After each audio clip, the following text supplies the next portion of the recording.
Hello friends, সবাইকে জানাই রাধে রাধে। আমি আজ পৌঁছে গেছিলাম বর্ধমান শহরে নবাবহাট বাস স্ট্যান্ডের কাছে 108 শিব মন্দিরে। এই শিব মন্দিরের কাহিনী আমি আগেও তোমাদের সামনে তুলে ধরেছি। আজ আর এক নতুন কাহিনী নিয়ে তোমাদের সামনে হাজির হতে চলেছি। আমি মন্দিরের ভিতরে প্রবেশ করলাম। ভক্তের প্রচুর আগমন এবং বাবা মাথায় জল ঢালবে বলে। এই মন্দিরের 108টা আলাদা আলাদা নাম আছে। মহারানী বিষ্ণুকুমারীর দেওয়া এই 108টা নামই আজ তোমাদের সামনে তুলে ধরবো এই ছোট্ট ভিডিও ক্লিপের মধ্যে। কারো যদি জানা থাকে অবশ্যই কমেন্ট করে জানিও, আর না জানা থাকলে এই ভিডিওটা শুরু থেকে শেষ অবধি দেখো এবং আমার পাশে থাকো। যদি আমার পাশে থাকলে আমি আরও নতুন নতুন তথ্য তোমাদের সামনে তুলে ধরতে পারবো এবং বিভিন্ন মন্দিরের কাহিনী তোমাদের সামনে তুলে ধরতে পারবো।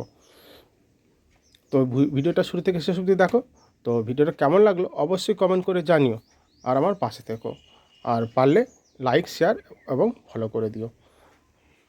টাটা।